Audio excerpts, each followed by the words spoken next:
So hello everyone, welcome back to our channel. My name is Pawan Rauniyar and this is the part 2 of the capacitance, जिसमें हम लोग क्या क्या करेंगे, आगे करेंगे व्हीटस्टोन ब्रिज से आगे। ठीक है, तो पार्ट फर्स्ट था कैपेसिटेंस का, उसमें हम लोग कैपेसिटर पढ़े थे, डिफरेंट टाइप ऑफ कैपेसिटर पढ़े थे, spherical and parallel plate capacitor.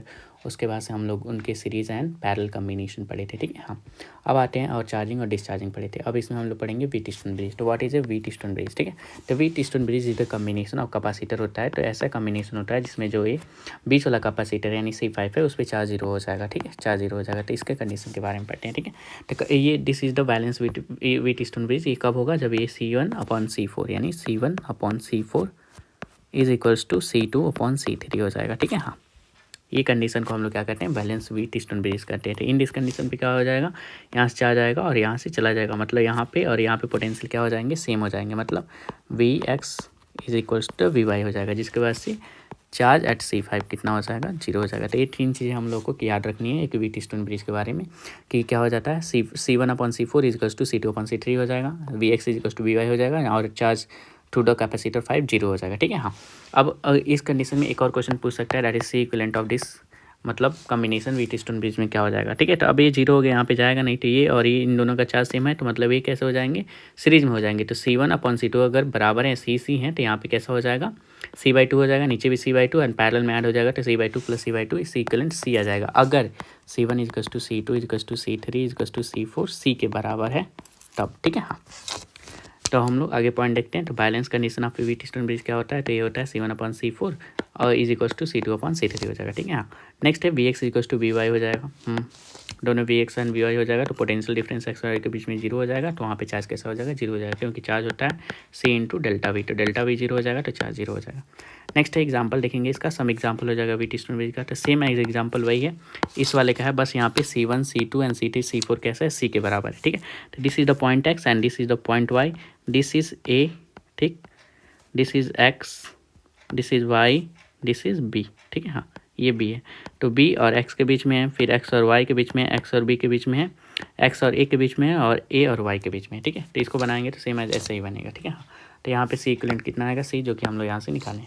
Next है हमारे पास डिस कंडीशन। तो डिस कंडीशन को अगर हम लोग बनाएं तो A हो जाएगा A और ये है B। तो यहाँ से इसको अच्छे से बनाते हैं। दिस इज A और B, जहाँ पे ये बनेगा ऐसे,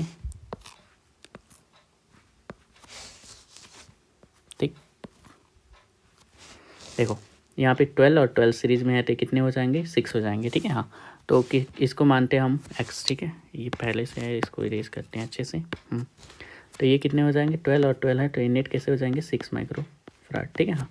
अब लेट कर लेते हैं इसको x और इसको y, और इसको a एंड इसको b। ठीक है, हाँ। तो a और x के बीच में है 6 माइक्रोफैराड, तो इसको x मानेंगे और इसको y, तो ये यहाँ पे हो जाएगा 6 माइक्रोफैराड। ठीक है, हाँ। a और y के बीच में है 6 माइक्रोफैराड। ठीक, देखो यहाँ पे y और b के बीच में 12 12 6 हो गया, तो y और b के बीच में 6 माइक्रोफैराड, और यहाँ पे क्या बोलते हैं, x और b के बीच में 6 माइक्रोफैराड दिया है। ठीक है, हाँ। तो यहाँ पे देखेंगे तो दिस इज व्हीटस्टोन ब्रिज का कंडीशन आ गया, जहाँ पे इन दोनों का रेशियो इन दोनों का रेशियो के बराबर है, तो यहाँ पे चार्ज आएगा नहीं। ठीक है, तो ये वाला कैपेसिटर पे कोई चार्ज आएगा नहीं, तो इसका C इक्विवेलेंट निकालेंगे तो कितना हो जाएगा? तो 6 + 6 3 हो जाएगा, एंड 6 + 6 और 3 हो जाएगा, तो 3 + 3 कितना हो जाएगा? 6 माइक्रोफैराड हो जाएगा। ठीक है, हाँ।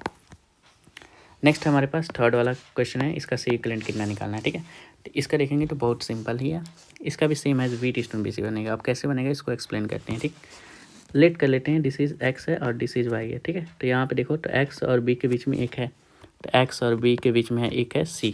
ठीक है, अब इसको हम लोग क्या करेंगे, यहाँ पे इसको अगर ऐसे कर लें, डिलीट। ठीक है, हाँ, इसको यहाँ पे कर लें, तो इसका डुप्लीकेट कर लेते हैं। ठीक, यहाँ पे अब इसमें हम लोग इसको इरेज कर लें,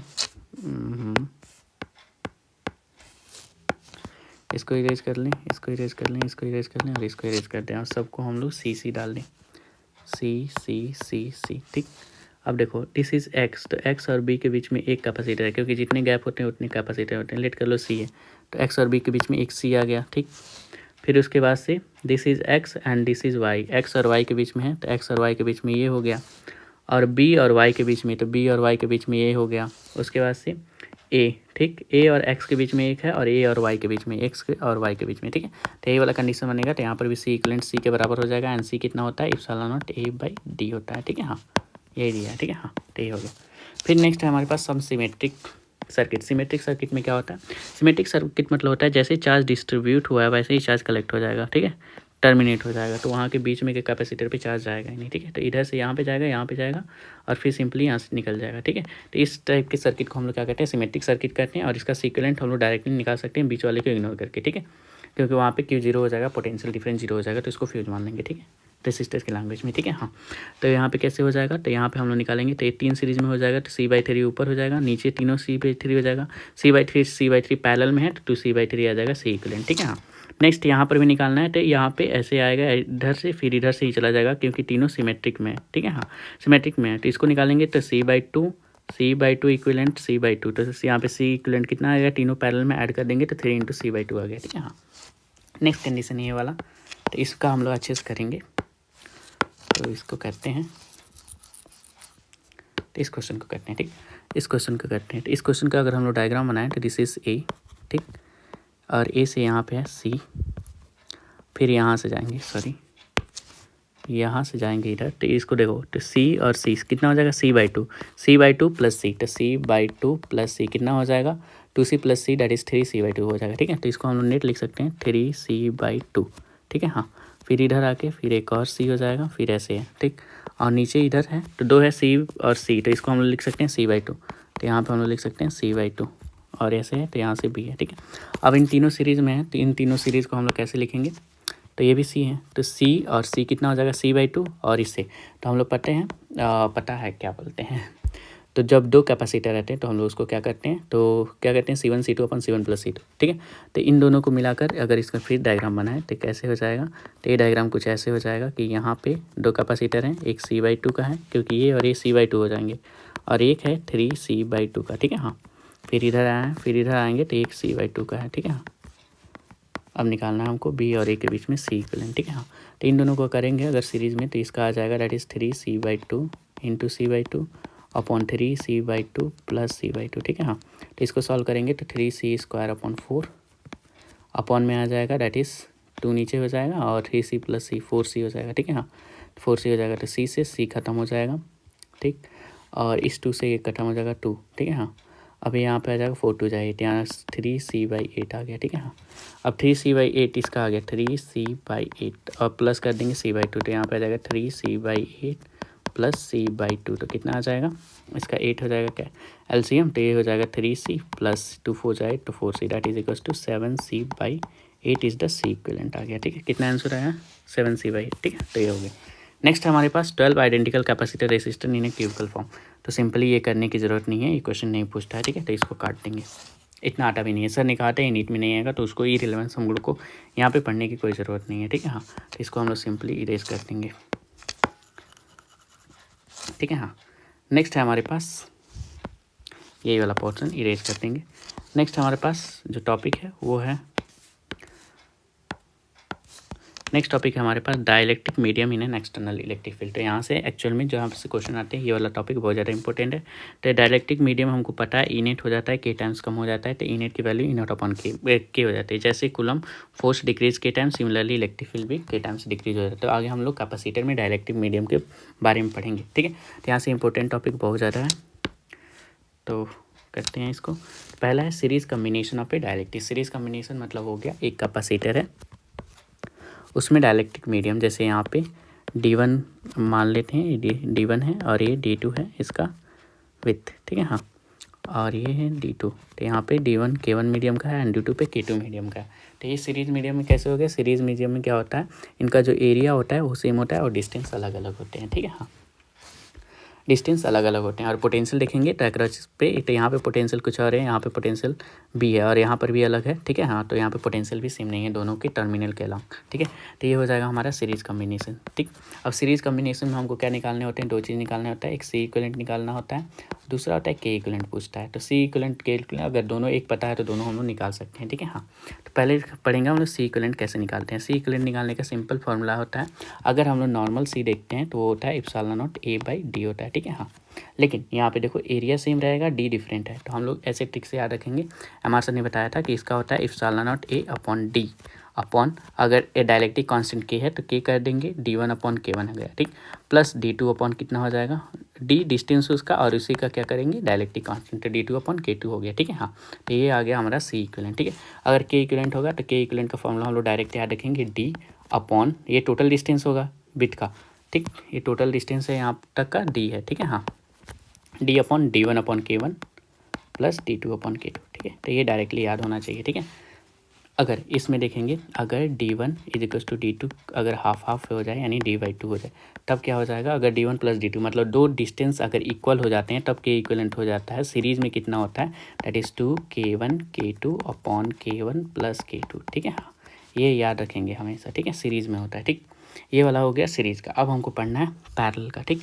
तो हम लोग सी इक्विवेलेंट पढ़ लिए, एप्सिलॉन नॉट ए अपॉन डी1 अपॉन के1, मतलब जिसका डायरेक्टली के1 है तो उसका डिस्टेंस से मतलब डिवाइड करेंगे, तो डिस्टेंस अपॉन के1 डी2 अपॉन के2, ठीक है। हाँ, के इक्विवेलेंट क्या हो जाएगा, डी अपॉन डी1 अपॉन के1 डी2 अपॉन के2, ठीक है। हाँ, फिर आते हैं पैरेलल कंडीशन। पैरेलल में क्या होगा, सारे डायरेक्टली का एक टर्मिनल पॉजिटिव और दूसरा नेगेटिव होगा। जैसे यहाँ पे हम लोग अगर बनाते हैं पैरेलल का, तो ये हो गया, ये हो गया, तो यहाँ पे एरिया a/2 मानते हैं, यहाँ पे एरिया a/2 मान, डिस्टेंस सेम है, तो यहाँ पे टर्मिनल देखो पॉजिटिव भी सेम है और नेगेटिव भी सेम है दोनों के टर्मिनल। तो ये दोनों कैसे हैं, k1 और k2 कैसे हैं, पैरेलल कॉम्बिनेशन में है, ठीक है। तो पैरेलल कॉम्बिनेशन में क्या होता है, तो पैरेलल कॉम्बिनेशन में सी इक्विवेलेंट होता है हमारे पास एप्सिलॉन नॉट, यहाँ पे डी सेम रहता है, तो डी सेम हो जाएगा ए और के मल्टीप्लाई में, क्योंकि के को तो हमेशा ऊपर ही रहना है, इसलिए नीचे है तो ऊपर जाएगा तो हो जाएगा, तो a1 इंटू के1 हो जाएगा प्लस a2 इंटू के2 हो जाएगा, ठीक है। हाँ, सिमिलर अगर आगे रहता है तो उसको ऐड कर देते, ठीक। इसमें के इक्विवेलेंट क्या होता है, तो के इक्विवेलेंट हो जाएगा यहाँ पे a1 k1 plus a2 k2 upon, केवल के चाहिए तो a1 प्लस a2 से डिवाइड कर देंगे, ठीक है। हाँ, ये हो गया यहाँ पे के इक्विवेलेंट। और के इक्विवेलेंट हम लोग सिंपल निकाल सकते हैं, क्योंकि सी इक्विवेलेंट होता है that is equal to K into C not, मतलब के इंटू सी नॉट, तो C not epsilon not A by D हो जाएगा, क्योंकि हम लोग मीडियम में पढ़े हैं के टाइम्स होता है। तो अगर हमको पता है तो epsilon not A by D क्या हो जाएगा यहाँ से, एप्सिलॉन नॉट डी हो जाएगा हमारा सी नॉट, और ये हो जाएगा क्या हो जाएगा, के नॉट हो जाएगा, ठीक है। हाँ, नेक्स्ट है हमारे पास यहाँ पे क्या निकालेंगे, के इक्विवेलेंट अगर क्या हो जाए a1:a2 हो जाए, दोनों बराबर हो जाए, तो यहाँ पे के इक्विवेलेंट इन्हें पैरेलल में दो, मतलब क्या बोलते हैं, दो कैपेसिटर के लिए कितना होता है, k1 प्लस k2 अपॉन 3 2 हो जाएगा, मतलब जितने लेंगे, अगर 3 होते तो k1 plus k2 plus k3 upon 3 हो जाता, ठीक है। हाँ, तो इसको एक बार हम लोग यहाँ से रिवाइज कर लेते हैं। रिवीजन क्या कैसे करेंगे, अगर सीरीज़ है तो सीरीज़ में हम लोग सिंपल लिखेंगे, सी इक्विवेलेंट कितना हो जाएगा, मान लो 2 का है तो यहाँ पे हो जाएगा एप्सिलॉन नॉट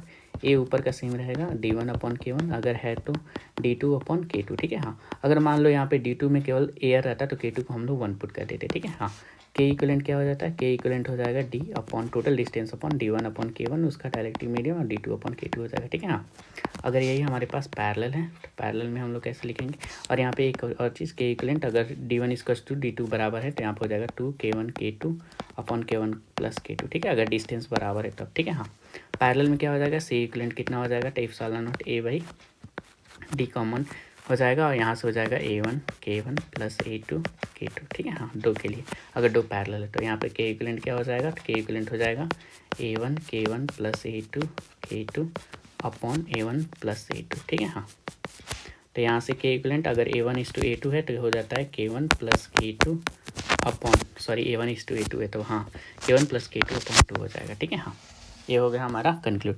अब आते हैं हम लोग को नेक्स्ट पार्ट पे। नेक्स्ट पार्ट का क्या है, नेक्स्ट पार्ट में हमारे पास क्वेश्चन है, एक हमारे पास क्वेश्चन है, ठीक है। हाँ, इस क्वेश्चन को चलो करते हैं अटेम्प्ट, तो इसको कर लेते हैं सबसे पहले हम इरेज, ठीक। तो ये क्वेश्चन क्या कह रहा है, तो क्वेश्चन है हमारे पास ऐसे है, फिर यहाँ पे एक है और एक यहाँ पे, ये बीच में का गैप नेगलेक्ट कर देंगे, ठीक। ये है हमारे पास k1 k2 and k3, this is the distance d है, ये d/2 है और ये भी d/2 ही होगा, क्योंकि एक d/2 है तो एक d/2। इसका एरिया है यहाँ पे a/2 और ए बाई टू, ठीक है। अगर इसको ध्यान में सॉल्व करना हो तो सीरीज और पैरेलल से जैसे कैपेसिटर को करते हैं इसको भी कर सकते हैं, ठीक है। जैसे ये दोनों सीरीज़ में है और ये इसके पैरेलल में हो जाएगा जो इसका सी इक्विवेलेंट आएगा। तो सबसे पहले इन सीरीज़ वाले को सॉल्व करेंगे। तो सीरीज़ में दोनों डिस्टेंस बराबर हैं तो के इक्विवेलेंट कितना होता है, तो के इक्विवेलेंट निकालना। हमको सी इक्विवेलेंट क्वेश्चन में पूछा है, तो सी इक्विवेलेंट कैसे निकालेंगे, तो के इक्विवेलेंट इंटू सी नॉट कर देंगे। सी नॉट की value epsilon not A by D हमको पता होती है, तो के इक्विवेलेंट डायरेक्ट निकाल के कर लेंगे, ठीक है। इसमें दूसरी तरह किया है, इप्सिलॉन नॉट ए से निकाला, लेकिन हम लोग डायरेक्टली करेंगे के इक्विवेलेंट निकाल। तो के इक्विवेलेंट कितना हो जाएगा, इसका के इक्विवेलेंट 1 निकालेंगे पहले नीचे वाले का, तो हो जाएगा 2k1 k2 अपन k1 प्लस k2 होता है, ठीक है। तो यहाँ पे k1 2 है और k3, तो यहाँ पे 2 इंटू k1 क्या है, k2 है, फिर k2 के यहाँ पे k3 है, 2k2 k3 upon k2 plus k3 हो जाएगा, ठीक है। हाँ, तो इसका के इक्विवेलेंट आ गया और यहाँ पे ऊपर k1 है, तो दोनों पैरेलल में हो जाएंगे ये वाला, तो इन दोनों का मिला के और ये पैरेलल में हो जाएंगे तो वो ऐड हो जाएगा। तो सिंपल में जो फाइनल के इक्विवेलेंट है वो कितना आएगा, इसमें से 2k2 k3 upon k2 plus k3 plus, ठीक है, क्योंकि दोनों का एरिया बराबर है, प्लस यहाँ पे कर देंगे k1 ऊपर है अपॉन 2, क्योंकि होता है के इक्विवेलेंट जब एरिया बराबर हो k1 प्लस k2 अपॉन 2, ठीक है। हाँ, तो ये 2 अगर यहाँ से डिवाइड करेंगे तो 2 से 2 खत्म हो जाएगा और यहाँ पे k1 बाई 2 आ जाएगा, ठीक है। हाँ, तो इसको के इक्विवेलेंट सॉल्व करेंगे तो कितना आ जाएगा, k2 k3 upon k2 plus k3 plus k1 upon 2, ठीक है। हाँ, तो ये आ गया हमारे पास के इक्विवेलेंट। अगर इसको मल्टीप्लाई कर देंगे इप्सिलॉन नॉट डी से तो ये हो जाएगा सी नॉट इंटू के, यानी सी इक्विवेलेंट आ गया हमारे पास, ठीक है। अब देखते हैं बराबर है कि नहीं। तो सी इक्विवेलेंट की वैल्यू कितनी आई है, तो epsilon not A by D सही है, k2 k2 plus k3 plus k1 by 2, ठीक है। हाँ, 100% सही आ गई है हमारे पास, ठीक है। तो ये हमारे पास सही है। नेक्स्ट हमारे पास है, तो इसको हमारी स्टार से भी कर सकते हैं सही कि अगर k1 k2 और k3 तीनों k के बराबर हैं तो इप्सिलॉन नॉट ए इंटू के बाई डी आना चाहिए, जो कि हम लोग को पता है k टाइम्स होता है, ठीक है। तो चलो रख के देखते हैं। तो अगर इसको k के बराबर रखते हैं तो ऊपर k स्क्वायर अपॉन 2k हो जाएगा, ठीक है। तो k स्क्वायर अपॉन 2 कितना हो जाएगा, तो k बाई 2 हो जाएगा और यहाँ पर भी k बाई 2, तो k बाई 2 k हो जाएगा, तो इप्सिलॉन नॉट ए बाई के प्रूव हो गया ना। हाँ, नेक्स्ट क्वेश्चन है हमारे पास दिस वन द क्वेश्चन। तो इसको हम लोग सॉल्व करने का, इसको वैसे ही थोरली कर लेते हैं। कैसे, पहले इन दोनों को सीरीज मारेंगे तो कितना हो जाएगा, सीरीज मानेंगे तो 2k1 k2 upon k1 plus k2 this one, ठीक है। हाँ, नीचे वाला करेंगे तो k3 k4 upon k3 plus k4, 2 से ऊपर मल्टीप्लाई रहेगा, ठीक है। हाँ, अब दोनों सीरीज में हम दोनों को पैरेलल में करेंगे तो k1 प्लस k2 अपॉन 2 आएगा, तो 2 नीचे रहेगा तो यहाँ का 2 और यहाँ का 2 कट गया है, ठीक है। और ऊपर से उसके बाद epsilon not A by D से मल्टीप्लाई कर देंगे तो दिस इज द के इक्विवेलेंट आ गया, ठीक है। तो यहाँ पर भी सॉल्व हो गया। यहाँ पर भी अगर सबको k मान लेंगे तो k टाइम्स आ जाएगा epsilon not A by D के, ठीक है। हाँ, यहाँ पे दूसरा हमारी स्टार है, अगर k1 कर दें तो k की वैल्यू 1 हो जाएगी, तो सिंपल ये epsilon not A by D आना चाहिए, ठीक है। चलो सॉल्व करते हैं। तो अगर इसमें 1 मानते हैं तो 1/2 ही हो जाएगा, यहाँ पर भी 1 इंटू 1 प्लस 1 प्लस 1 1/2, तो 1/2 1 हो जाएगा, तो epsilon not A by D आ जाएगा, ठीक है। तो ये भी सही। नेक्स्ट है हमारे पास कंडक्टर अगर दे दे, कंडक्टर का क्या होता है, तो कंडक्टर का डाइलेक्ट्रिक कांस्टेंट इन्फिनाइट होता है और यहाँ पे सी डैश करेंगे तो वो infinite time of C not आ जाएगा, ठीक है। तो जैसे ये बस याद रखेंगे कि क्या बोलते हैं, कंडक्टर का डाइलेक्ट्रिक कांस्टेंट इन्फिनाइट होता है, ठीक है। हाँ, नेक्स्ट पार्ट है हमारे पास introduction of dielectric between the plate of a capacitor, ठीक है। तो जब हम लोग अगर बैटरी कनेक्ट है उसी टाइम हम लोग क्या करते हैं, पहले ई नॉट था मतलब एयर था कैपेसिटर के बीच में, तो हम लोग वहाँ पे डाइलेक्ट्रिक इंट्रोड्यूस कर दें तो फाइनली कितने times capacitance, potential charge, electric field, energy और फोर्स चेंज होगा, ये इसकी वैल्यू हमको बताना है, ठीक है। हाँ, तो अब हम लोग समझते हैं यहाँ पे। तो सबसे पहले हम लोग कर लेंगे इसको इरेज, तो इसको पूरा को इरेज कर लेते हैं, ठीक। अब यहाँ पे हम लोग समझते हैं, ठीक। तो यहाँ पे हम लोग इसको समझेंगे। तो यहाँ पे पहले देखेंगे हम लोग कैपेसिटेंस। तो कैपेसिटेंस आफ्टर मान लो पहले सी नॉट था, लेकिन बाद में हम लोग इसमें के डाल दिए, मतलब डायरेक्टली कांस्टेंट, तो सी डैश कितना हो जाएगा, के टाइम्स ऑफ सी नॉट हो जाएगा।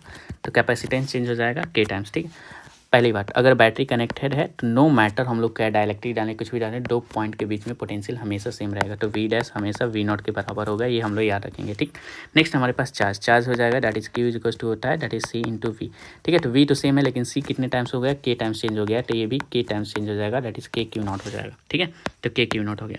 नेक्स्ट हमारे पास इलेक्ट्रिक फील्ड होता है that is equals to potential upon distance, ठीक है। पोटेंशियल अपॉन डिस्टेंस, तो पोटेंशियल भी सेम है और डिस्टेंस भी सेम है, तो यहाँ पे ई डैश ई नॉट के बराबर हो जाएगा, ठीक है। हाँ, ई नॉट के बराबर।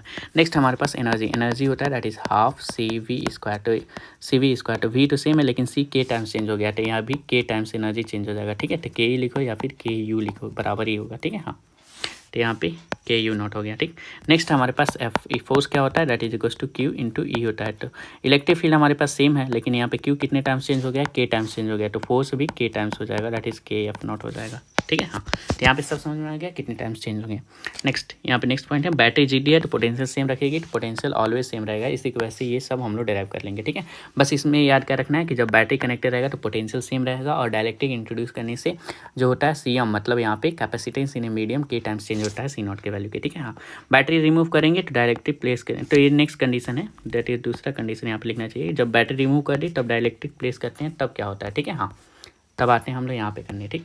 तो यहाँ पे जब बैटरी रिमूव कर दिए, ठीक, तो बैटरी रिमूव कर दिए और डायलेक्ट्रिक प्लेस कर दिए के टाइम्स, ठीक। तो यहाँ पे हम लोग बैटरी रिमूव कर दिए हैं तो यहाँ पे वी चेंज हो जाएगा, लेकिन बैटरी रिमूव कर दिए तो अब यहाँ पे जो चार्ज रहता था पहले क्यू नॉट, वो अभी भी क्यू नॉट रहेगा। क्यों? क्योंकि यहाँ पे कंसेप्ट ये है, बैटरी क्या करता है, चार्ज को इधर से इधर मूव कराता है, तो बैटरी है ही नहीं तो चार्ज मूव करेगा नहीं, ठीक। तो चार्ज सेम रहेगा, तो हम लोग लिख सकते हैं Q dash is equal to Q not. Simple concept है, ठीक है। हाँ, दूसरा है वही सी कितना, सी डैश कितना हो जाएगा, के सी नॉट हो जाएगा, ये तो ऑलवेज चेंज होगा, ठीक।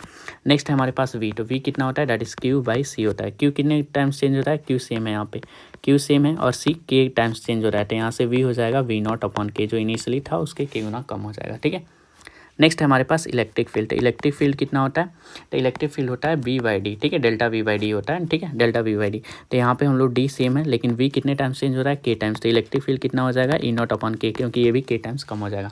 इलेक्ट्रिक फील्ड के पास हमारे पास आता है एनर्जी, तो एनर्जी कितना होता है, that is Q square upon two C, क्योंकि इसमें देखेंगे तो क्यू सेम है तो यही वाला फॉर्मूला लगाएंगे, हाफ सी वी स्क्वायर से भी आ जाएगा, ठीक है। हाँ, तो यहाँ पे देखेंगे तो क्यू सेम है लेकिन सी कितने टाइम्स चेंज हो रहा है, के टाइम्स, तो ई यहाँ पे एनर्जी है, ठीक है। तो एनर्जी कितने टाइम चेंज हो जाएगा, दैट इज के टाइम, तो इसको एनर्जी के यू नॉट मानेंगे तो यू नॉट अपॉन के हो जाएगा, ठीक।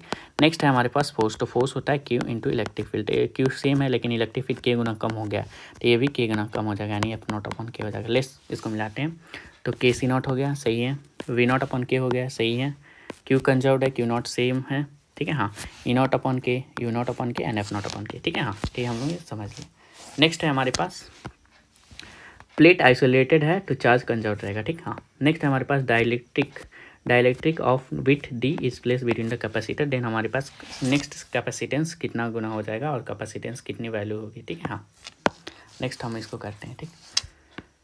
तो हम लोग इसको ध्यान से देखेंगे तो हम लोग सिंपल निकाल सकते हैं, जो जितने मीडियम में अगर ये टी है तो जितने मीडियम में एयर है वो कितना हो जाएगा, डी माइनस टी, ठीक है। सिंपल में डी माइनस टी हो जाएगा एयर वाला, ठीक है, जहाँ पे एयर है, ठीक है। तो अगर इसका हम लोग सी निकालते हैं तो कितना हो जाएगा, तो epsilon not A upon D minus T upon 1 हो जाएगा, क्योंकि इसका के इज इक्वल टू 1 हो जाएगा, प्लस करेंगे डी कितना है इसका, टी अपॉन के, क्योंकि यहाँ पे ए के मीडियम है, ठीक है। हाँ, तो इसको सॉल्व करेंगे तो इतना आएगा, दैट इज ये आ गया यहाँ पे epsilon not A upon D minus T upon 1 हो जाएगा, टी अपॉन के हो गया, तो दिस इज द आंसर, ठीक। अगर यहाँ पे टी को 0 पुट कर दें तो टी को 0 पुट कर देंगे यानी के 0 हो जाएगा, मतलब epsilon not A by D answer आना चाहिए, ठीक है। हाँ, चलो करके देखते हैं, टी को 0 करेंगे तो यहाँ पे डी आ जाएगा और टी को 0 करेंगे तो ये पूरा 0 हो जाएगा, तो epsilon not A by D आएगा, ठीक है। तो प्रूव हो गया। अगर डी को टी के बराबर पुट कर दे तो इप्सिलॉन नॉट के बाई डी आना चाहिए। चलो करते हैं, तो यहाँ पे टी के बराबर पुट कर देंगे तो टी माइनस टी क्या हो जाएगा, 0 हो जाएगा, और यहाँ पे टी डी अपॉन के हो जाएगा, तो के ऊपर चला जाएगा तो यहाँ पे आ जाएगा इप्सिलॉन नॉट ए इंटू के बाई डी, ठीक है। हाँ, तो यहाँ से प्रूफ हो गया। नेक्स्ट है हमारे पास क्वेश्चन, तो यहाँ से हम लोग क्वेश्चन करेंगे, बढ़िया बढ़िया क्वेश्चन है, अच्छा है, मजा आएगा।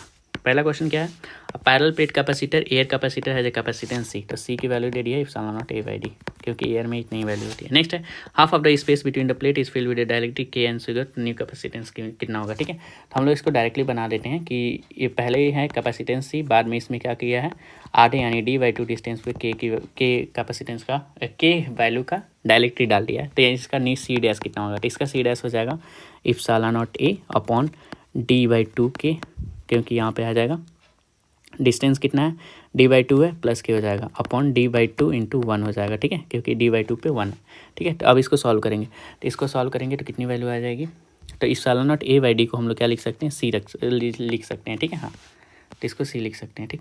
तो इसको सॉल्व करते हैं, तो इसको सॉल्व करेंगे तो आ जाएगा कुछ epsilon not A upon D, अगर हम लोग कॉमन ले लें तो यहाँ पे आ जाएगा डी बाई टू कॉमन ले लें तो 1 अपॉन के प्लस 1 आ जाएगा, ठीक है। हाँ, तो इसको सॉल्व करेंगे तो कितना हो जाएगा, तो के ऊपर चला जाएगा, तो इप्सिलॉन नॉट ए इंटू के अपॉन 2 आ जाएगा ना, 2 इप्सिलॉन नॉट ए इंटू के अपॉन के प्लस 1 हो जाएगा, डी इंटू के प्लस 1।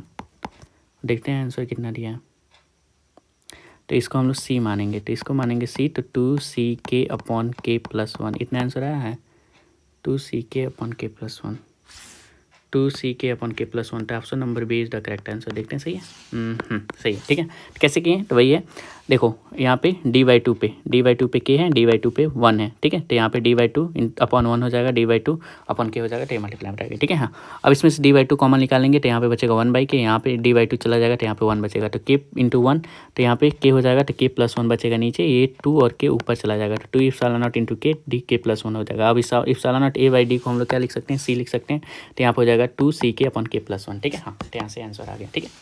नेक्स्ट क्वेश्चन हमारे पास क्या है, हाँ, तो यही था डायग्राम, तो वही हम लोग बनाए हैं डायग्राम यहाँ पे। नेक्स्ट क्वेश्चन है ये वाला, तो ये बहुत सुपर इजी क्वेश्चन है, तो इसको बिना मिटाए करते हैं।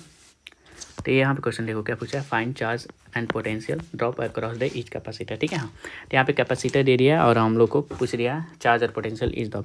तो एक तो सिंपल वैल्यू है जहाँ से आप कर सकते हैं, सिंपल वैल्यू पहले हम बताता हूँ, सिंपल मेथड फिर करेंगे MR स्टार से, ठीक है। तो सिंपल मेथड क्या है, तो सिंपल मेथड से करते हैं, ठीक है। तो सिंपल मेथड यही है, पहले हम लोग चार्ज फाइनल निकालेंगे। चार्ज कैसे निकालेंगे, तो देखो सी इक्विवेलेंट निकालेंगे, ठीक है।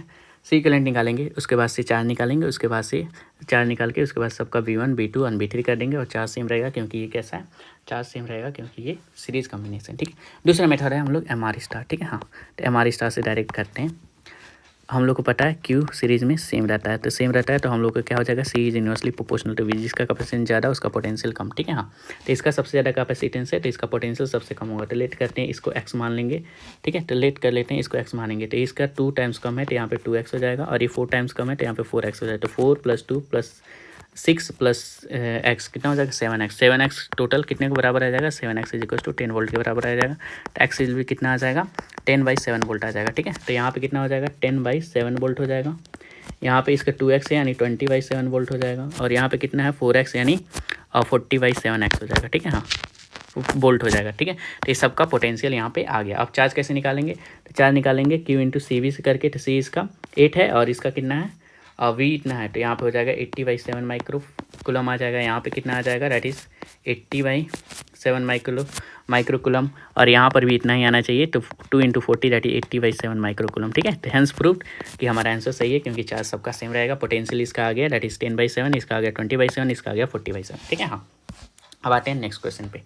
नेक्स्ट क्वेश्चन क्या कह रहा है, तो नेक्स्ट क्वेश्चन हमारे पास क्वेश्चन नंबर 4। क्वेश्चन नंबर 4 क्या कह रहा है, क्वेश्चन नंबर 4 में हमको क्या निकालना है, सेम वही निकालना है, चार्ज एंड पोटेंशियल निकालना है, ठीक है। हाँ, चार्ज एंड पोटेंशियल निकालना है, ठीक।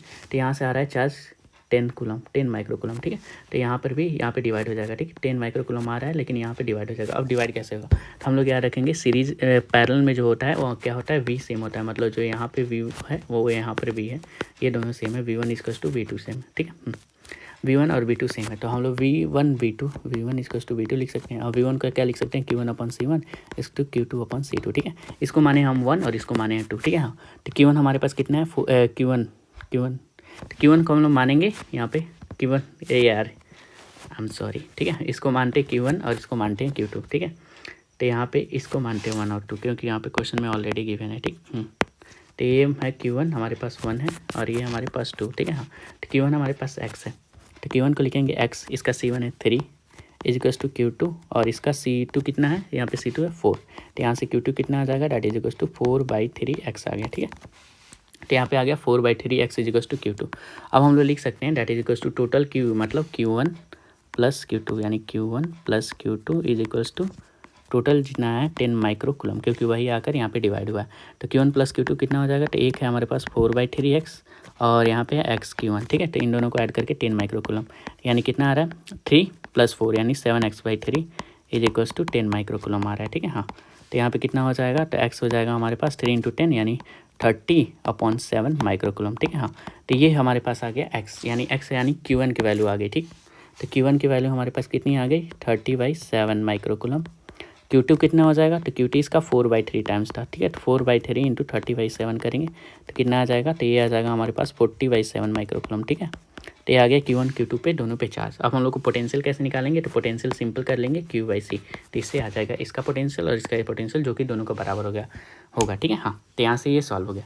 नेक्स्ट है हमारे पास क्वेश्चन नंबर 5 है, the charge on capacitor as shown in the figure and the potential difference across the इस कैपेसिटर कितना होगा। तो चार्ज एंड पोटेंशियल डिफरेंस हमको निकालना है, तो ये इतना बड़ा इसमें सॉल्यूशन देना है, जस्ट फॉरगेट इट। हम लोग इसको करेंगे सिर्फ मुंह से, मतलब विदाउट पेन उठाए। कैसे करेंगे, देखो यहाँ पे टोटल वोल्ट कितना दिया है, टोटल पोटेंशियल दे दिया है 120 वोल्ट, वो 120 वोल्ट, ठीक है। और इन दोनों का देखो ये पैरेलल में है, तो 2 और 4 कितना हो जाएगा, 6 हो जाएगा। तो इसको हम लोग मान सकते हैं कितना, इसको मान सकते हैं हम लोग 6 माइक्रोफराड, ठीक है, 6 माइक्रोफराड, ठीक, इसको मान लेंगे 6। अब ये 3 है और ये 6 है, तो यहाँ पे क्या होगा, यहाँ पे अगर यहाँ पे कम है तो यहाँ पे कम क्या बोलते हैं कैपेसिटेंस से ज़्यादा वोल्टेज होगा, और यहाँ पे कम है, ज़्यादा है तो कम होगा। तो अगर ये x है तो ये कितना हो जाएगा, 2x हो जाएगा।